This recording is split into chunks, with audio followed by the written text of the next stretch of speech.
Good evening and welcome to Tracking the Tropics, your weekly in-depth look at the Atlantic hurricane season. I'm CBS 17 Chief Meteorologist Wes Hohenstein here in Raleigh, North Carolina. And tonight we get to talk to someone who for 30 years has gone in to hurricanes to cover the worst weather that many of us see on TV. Do you ever think to yourself when you're watching hurricane coverage on TV, what is that person doing? Well, tonight I'm going to ask a longtime hurricane reporter what he is doing when he has gone in to cover hurricanes, some of the worst weather on this planet. He's done it for more than 30 years. We're also going to talk to the meteorologist in charge of the yearly hurricane forecast from Colorado State University as we're on the verge of our 9th named storm already this season. I'm going to ask him just literally what's going on. But first, let's talk about what's going on because it has been busy. We just finished up with Hurricane Hannah, which hit South Texas last week.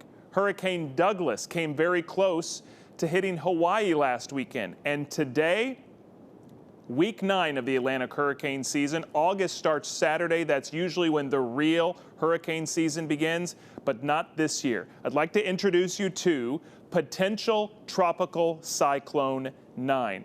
It is a fancy name, what will most likely be our next named storm of the season. It's our 9th named storm. It's the I named storm. I'll talk more about the I named storm in just a second. But what this is a way the Hurricane Center can say, hey, this is a potential tropical cyclone. We all need to start paying attention to it. It activates a lot of the products that we see with their forecast.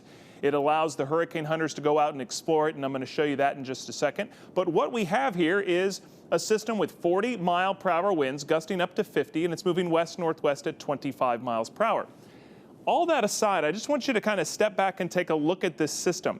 Does it look like it's ready to become our next tropical storm or hurricane? It's got a very elongated circulation. It's rather disorganized. The system has storms to the northeast and to the southwest.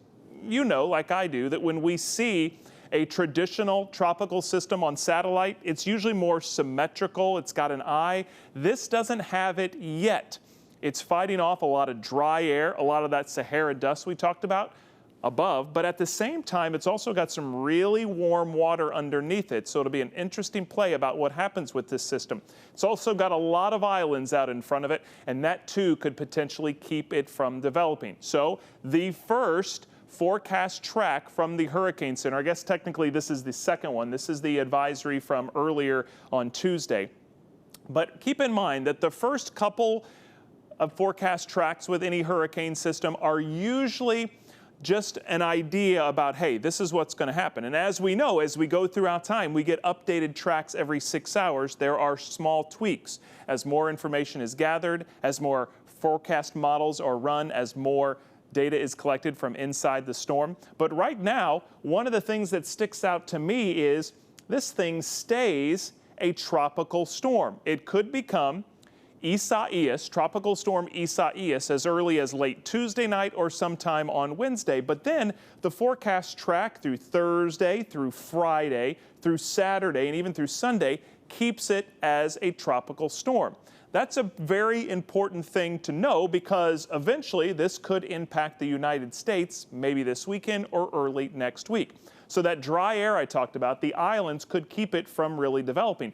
Remember, we just had last week Tropical Storm Gonzalo. That dissipated halfway through the Caribbean, and this next system is going to come very close to it.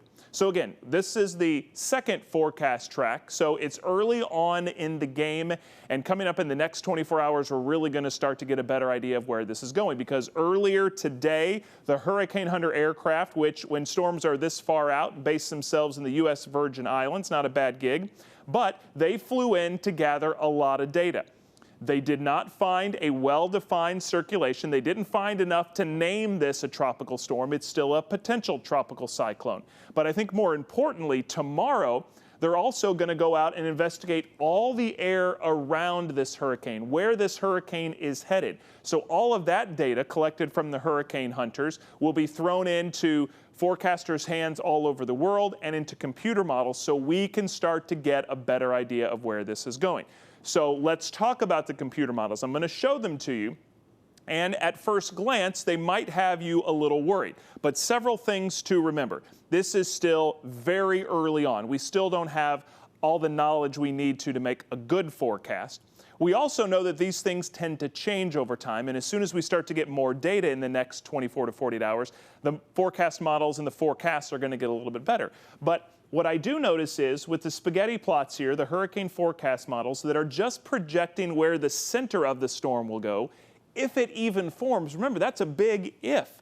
Based on what happened with Gonzalo last week, it keeps it over all these islands, which is going to disrupt the ability for this thing to really develop. And yes, it does eventually curve it somewhere along the East Coast.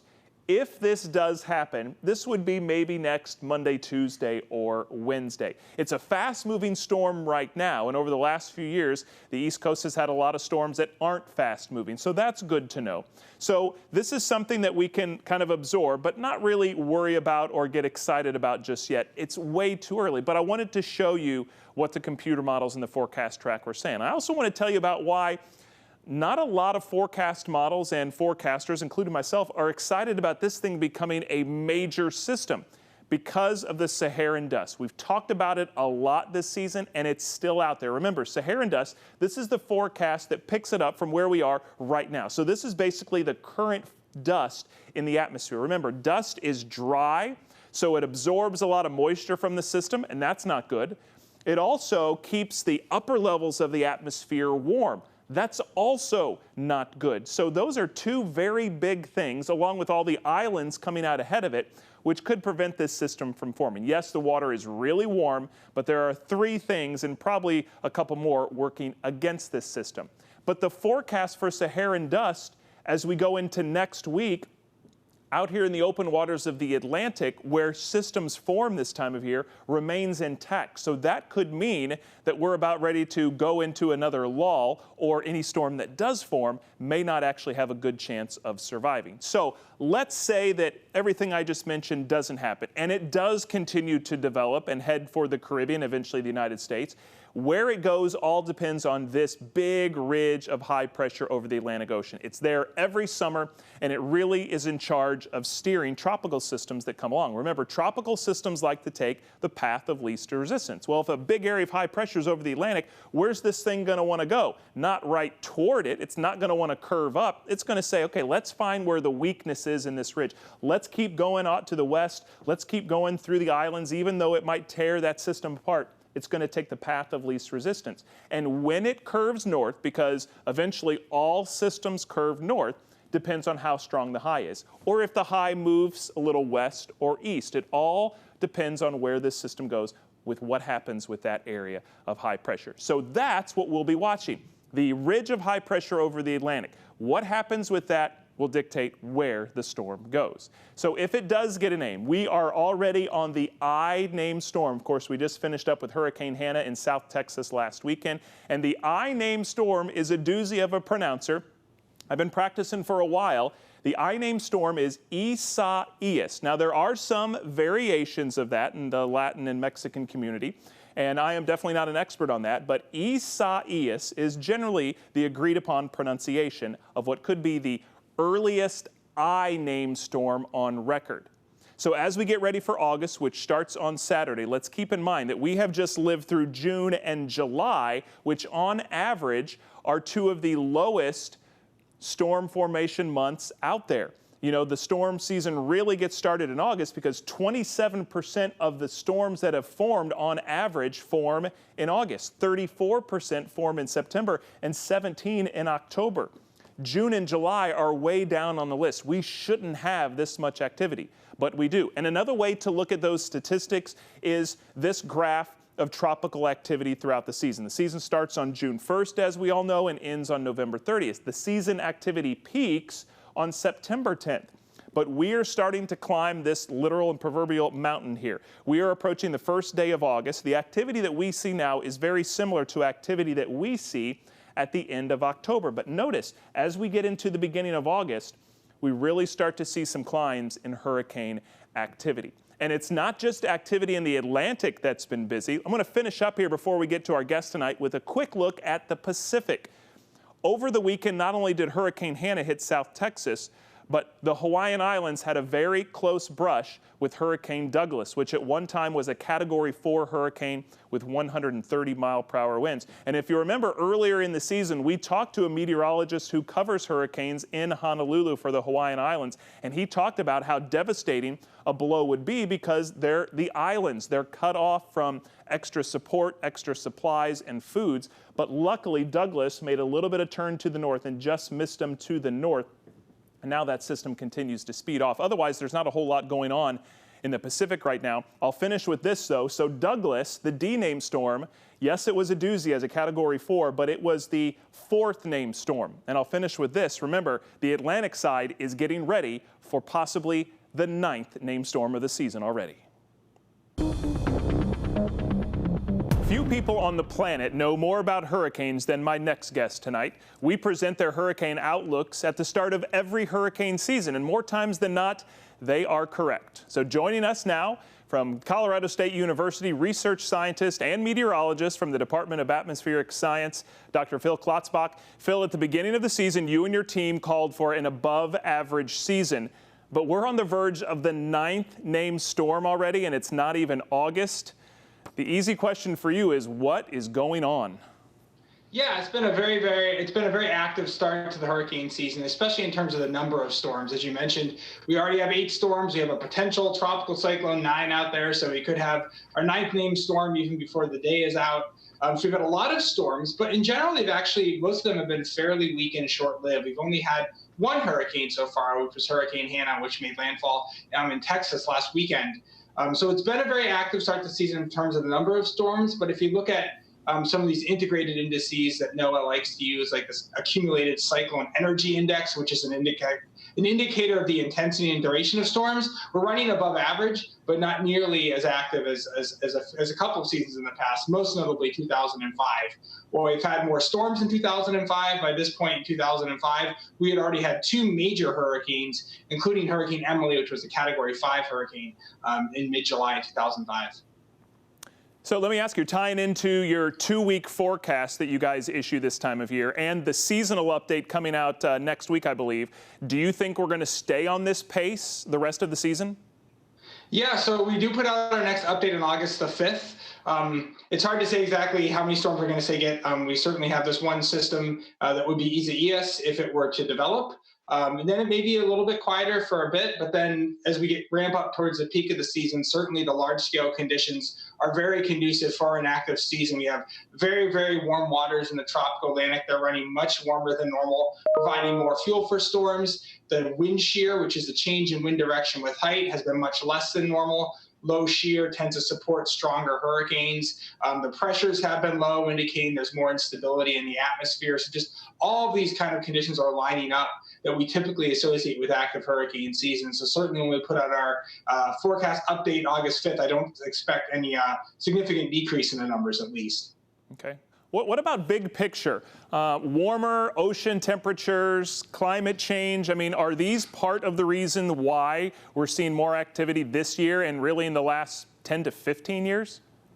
Yeah, so the Atlantic has kind of what's known as these multi-decadal periods, or periods about 25 to 40 years, characterized by many more storms, and then similar length periods characterized by many fewer. So since 1995, we've in general been in a more active period for storms. If you go back to 1970 to 94, it was much quieter. But if you go back from the mid-20s to the late 1960s, it tended to be more active.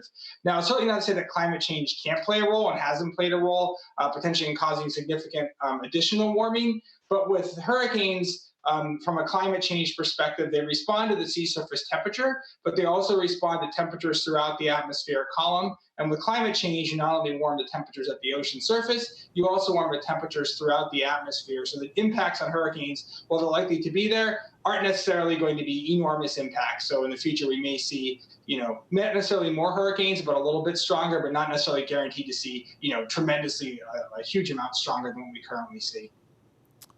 Okay, what about new technology we have? What are your thoughts on the fact that we have more eyes looking at the ocean these days? Enhanced satellite. Maybe the Hurricane Center is analyzing things differently than they did 30, 40 years ago.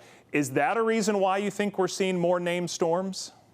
Yeah, so that's why we like to use that integrated metric, that accumulated cyclone energy metric, because it accounts for the intensity and the duration of storms. Because certainly the number of named storms has increased considerably, and there's been a large increase in short-lived, relatively weak storms. It's been since about 2000. We got some new technology around that time, and Chris Lancy at the National Hurricane Center has done a lot of research into those short-lived storms and attributed a lot to these basically microwave sensors that can detect weak warm cores, which is one of the criteria that you need to name a storm. So some of the increase in the weak, short-lived named storms is likely just due to observational improvements. That's why we like to use things like accumulated cyclone energy, because weak, short-lived storms generate very little ACE, whereas long-lived major hurricanes like Dorian in 2019, Florence in 2018, and then storms like Irma and Maria in 2017 generate large amounts of ACE because they were long-lived, very intense, powerful hurricanes.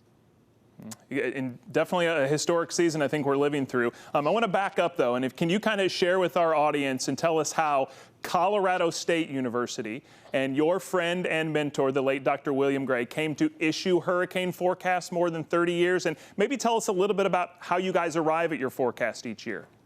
Sure, yeah. So the seasonal forecast got started back in 1984, and a lot of people always say, why do you issue seasonal forecasts from Colorado? Not a lot of hurricanes in Colorado. And Dr. Gray's answer was always because the storm surge can't get you at 5,000 feet.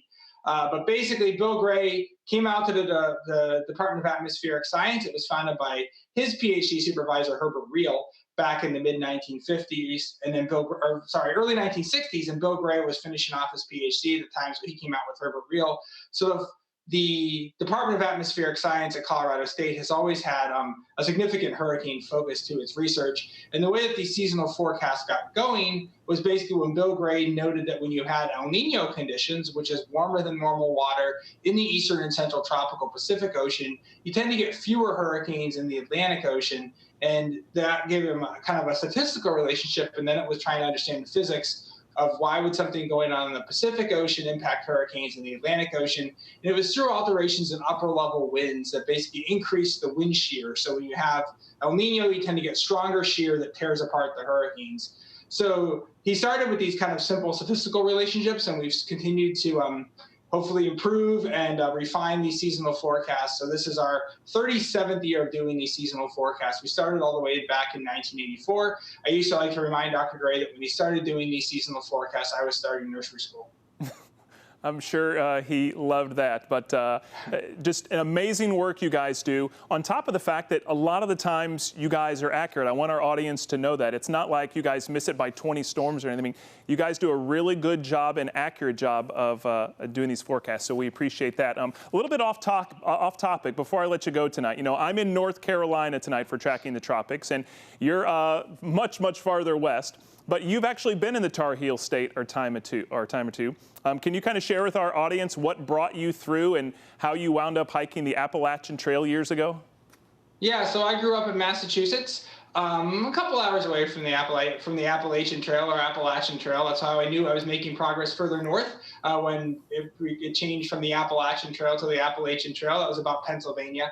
But in 2002, I just finished my master's degree with Bill Gray at Colorado State, and I talked with him about really wanting to do the trail, and he said, he said, go ahead, just go ahead and hike the trail. It took me about 4 months. Go ahead and hike the trail. And when you finish hiking, I'll give you your job back. All you need to do is to get off the trail when there's seasonal forecasts, so you can help with those. So I started right after one of the seasonal forecast releases. And then when the August update came out, which is basically the one we're putting out next week, I actually got off the trail in Pennsylvania, spent some time with my uncle and aunt who live there, and helped with the seasonal forecast. So even when I was on the trail for 4 months, hiking 2,000 miles, I still was helping out with the hurricane prediction. So it was a great experience. Had a lot of fun, and North Carolina was an absolutely beautiful state to hike through. Had a lot of good memories and a lot of good stories from my time hiking through North Carolina.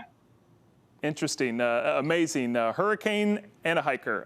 Phil, we look forward to your forecasts each season and appreciate you joining us tonight on Tracking the Tropics. That's Dr. Phil Klotzbach in California tonight, but with Colorado State University. Phil, thank you. By the way, at home, if you want some great hurricane facts and information, follow Phil on Twitter. Phil, have a great night. Thanks so much. Take care. We spend a lot of time here on Tracking the Tropics, analyzing hurricanes inside the TV studio. But there's also a lot of weather to cover outside during the hurricane season, and most of the time, it's not pleasant weather. But for more than 30 years, our next guest has gone outside to cover hurricanes when everyone else goes inside. And joining us now from Tampa, Florida is WFLA reporter Jeff Patterson. Jeff, you've covered some major hurricanes over the years. Before we jump into that, I know you have a lot of stories to tell. I'm curious how life has been as a TV reporter during the pandemic. Tell us about that. I would say, Wes, that it hasn't been easy. It's been stressful on myself, a photographer that I've been working with day in and day out now since early March. We are only allowed in limited portions of our building here in Tampa into the news center because they're trying to limit exposure. We are now doing interviews via Zoom and FaceTime and other means so that we don't directly expose ourselves to people. We have microphones set up on a fishing pole so we can extend them and not get close to people. When we're inside and next to people, we wear face masks just like everybody else. So it has presented challenges for ourselves and frankly for our families having to deal with us being out in the public like this. So hopefully life will return to normal as soon as possible, but we're out here covering it day to day to bring people here in Tampa and the Tampa Bay area the news that they need to know. Yeah, good stuff. Fishing pole, that's the first time I've heard that one, but keep up the good work. Let's get back on the topic, though. You're in Florida. No state gets hit by more hurricanes than the Sunshine State. The storms you've covered are names most everyone will recognize. I'd like to start way back with Hurricane Floyd back in 1999. Tell us about what that was like. Hurricane Floyd and all of these storms, as you know, Wes, are unique from their own perspective. The way they come on land, the impact that they have, the size, their intensity. So they present unique challenges each and every time you go out. I wanted to start by talking about Floyd in 1999 because on that particular storm, we started out down here in Florida tracking it, and then to help out some of our sister stations as we moved up the East Coast, we went from Florida up through Georgia to the Carolinas, and we ended up in Charleston, South Carolina, literally standing on the battery there with Rainbow Row behind us. But that night, in order to get to Charleston to follow the path of the storm, we basically drove through a Category 3 hurricane all night long with transformers and lights blowing out all around us, power going out around us. There was one large highway sign that came down on the interstate directly behind us. So it was a rather harrowing journey. And then we ended up, as I said, on the battery there in Charleston, standing up, looking out, if you could see it. We couldn't at the time because of the intensity of the rain, but Fort Sumter is out there. And the local TV station that we were there to help had their satellite truck get stuck on a barrier island in the sand. And so they asked myself and the meteorologist that I was with at the time, can you guys fill a little bit? So we stood on the battery for more than a half hour talking about our evening journey to get from Florida to South Carolina. And of course, they had just been through Hurricane Hugo 10 years earlier. My cousin lived there in Charleston, so I was well familiar with the area. I had lived up there in the Carolinas before. I knew the area. And so just to watch it experience that storm was really intense. The homes on the battery, Rainbow Road, did well, but the oak trees in the park that if people know and familiar with there didn't do too well. There was a lot of damage even for that storm, but it was quite a night to spend. Wow, 1999. Let's go 5 years later, 2004. It was a year that kept you guys really busy. Names like Charlie, Francis, Ivan, and Jean. What sticks out about 2004 for your coverage? Everybody who's been here in Florida, was in Florida at that time, is going to remember Charlie, Francis, Ivan, and Jean, and you always kind of say them in that way. That's the sequence that they happen. 4 major hurricanes in a short span of 6 weeks. And I remember we were going to try to get into the middle of Charlie the best we could to show the intensity of that storm. And I was in constant communication with our meteorologist, Steve Jervey. He told me that he thought it was going to come onto Little Gasparilla Island, but he cautioned me not to go out to Little Gasparilla Island because the bridges may be lost during that time. And so we drove out near there, and I remember being in our news car. I was driving, the photographer was shooting. I put the car in park, had my foot on the brake, and the car was still moving sideways. because of the intensity of the storm. And we soon learned that a town called Punta Gorda had taken the brunt of the wind damage. We drove into Punta Gorda, and I will tell you, at the time, I had never seen anything like it. The intensity of the damage. There was an Advanced Auto Parts store there on the main drag that had been blown apart. Homes that were completely destroyed. Second floor of a condo that I later learned people were inside, and we interviewed people that were inside of that condo as this storm hit, and things just blew apart around them. And the thing about Charlie was the projected path took it right over Tampa Bay. It was supposed to come right where I'm standing right now, and instead, at the last second, it took a right turn and hit south of Tampa. Otherwise, this city, these tall buildings behind me, would have suffered incredible damage. That little town, it took 5 to 10 years for them to fully recover from that storm. Power was out, water was out, cell phone service, such as it was at the time, was out, and it was a very small but intense storm. And the wind that we saw that day and the destruction, we spent the next 2 weeks living in an RV covering the aftermath of that storm. And I spent a lot of time with the police, they had mutual aid from Pinellas County and from Tampa, sending officers from here down there to help out. And I went with those guys on a few nights and literally caught looters in the middle of those stores. And so just to see the damage, the destruction, the recovery was really intense. You go from there, Charlie, Francis, Ivan, and Gene. Francis crisscrossed. Everybody thinks it's safe to go to the middle of the state. Well, there were people at Disney World who got impacted by Francis because it came and went over the middle of the state. And then Ivan, I was up in the Florida Panhandle for Ivan, and that was one of the more intense storms that I have been in. We stayed up all night long. Sometimes before these storms hit, we're trying to cover people getting prepared, and then you cover the storm. And so the hours that you're working can be really intense and long. And I believe we had been up for 30 or more hours covering Ivan. Our batteries for our cameras and everything else that we had went out. Even though we're trying to recycle and recharge our batteries, we had no more to shoot. And so I retreated to my hotel room, and I remember hearing a loud crashing outside. And I will tell you, Wes, I have a basic rule. When I get to the hotel and I finally lay my head on the pillow, unless it comes through the door or through the window, I'm staying in bed. So I heard a lot of crashing outside, managed to go to sleep, woke up the next day, and a really large tree, I'm talking about this big around, had fallen down outside of my hotel room. I had to climb up and over the tree to get out. The awning for the top of the hotel was banging, and that was the crashing I was hearing all night long. So that was an intense experience as well. You are a deep sleeper, apparently, Jeff. Let's go to 2005. That was the record year when we went through all the names on the list and ended up using the Greek alphabet. But it was Hurricane Rita that was bad for you that year. Hurricane Katrina is the one that people remember from that year for obvious reasons because of what it did to New Orleans. Out of Tampa, out of MacDill Air Force Base at the time, and now out of Lakeland Linder Regional Airport, NOAA flies the hurricane hunters. These are very brave men and women who fly on these planes. They're also experts in their field.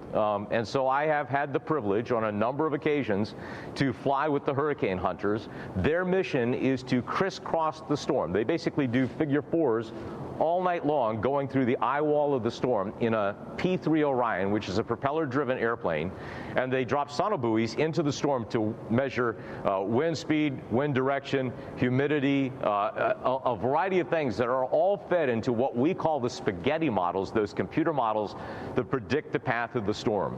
And so on the night that I flew through Hurricane Rita, it was declared the third most powerful hurricane in history. And every time I fly on one of those Hurricane Hunter aircraft, and as I said, I've done it a number of times now, I say, I will never do this again, because you're on the aircraft for 8 to 10 hours, and it's a roller coaster ride. Because as they're penetrating the eye wall, the winds can vary and become very intense. And then once, of course, you get into the eye of the storm, it settles back down. I've looked down, I've seen, waves and everything, but you can literally see the ocean below you. That night, it was a very intense up and down ride. Jeff, I'll get you out of here on this one. More recent times, Irma in 2017 or Florence in 2018. Those were devastating storms for so many. And I know you work some long hours during those hurricanes. Have you ever been in a situation where you think to yourself, like, maybe it's time to move to Canada, or maybe it's time to try something else when you're in the middle of these bad hurricanes? I love Florida. I love everything about it. You know, the thing that concerns me about covering storms is not myself, but the damage that my friends and neighbors might suffer. Irma hit Tampa. We followed it from Naples all the way up. I encountered a man during Irma who elected, unfortunately, to ride out the storm in a mobile home community, and his mobile home disintegrated around him. When I encountered him, he was in shock. He had no cell phone. He had no way to contact any family. He asked me if he could use my cell phone. I let him use my cell phone. He called his brother in Chicago and told him, I'm alive, but I need help. His brother contacted me a few days and said that, you know, that was a life-saving thing for him. Otherwise, he didn't know if his brother would have made it in a health-wise, because he was an older gentleman and he was having some major issues dealing in the aftermath of that storm. I will tell people, even those people here in Florida, if you've been through a Category 1 or Category 2 and think you've been through a hurricane, you have, but you don't want to ride out a Category 4 or 5, because you mentioned Florence. I went to the Bahamas in the aftermath of Florence, and I saw an entire community of 300 homes that had been leveled to the ground. People died that night in a church. We're fortunate that we have building codes that we do here in Florida as a result of these many storms. They didn't have those building codes in the community that I was in Marsh Harbor in the Bahamas. People died because the buildings around them fell apart. So it's really important to pay attention to what people are telling you about the intensities of these storms, and don't be brave and think you can ride it out, because even in some of these most intense storms that I've mentioned to you, you know, we've retreated inland. During Hurricane Ivan, instead of being out on the barrier island, we retreated pretty far inland to a safe and secure hotel. I've listened to the 911 calls of people who were on the barrier island as Hurricane Ivan hit, and it was chilling. They're telling 911 operators, please come save us. The water's rising in our home. They had evacuated to their attic, and they drowned in their own home, because when the storm gets that intense, the fire rescue first responders cannot come get you, because they have to look out for their own safety as well. So you really have to heed these warnings. It's important. Yeah. Very important, Jeff, and amazing stories that you've lived through, and we appreciate you sharing with them and continuing to cover with them. That's Jeff Patterson at WFLA in Tampa, Florida. Check him out next time you are down in the Sunshine State. All right, and guess what? That's it for tonight's Tracking the Tropics. Remember, we are here every Tuesday night at 8 p.m. Eastern Time during the Atlantic hurricane season. We appreciate you spending part of your night with us in Raleigh, North Carolina. I'm Wes Hohenstein. Take care.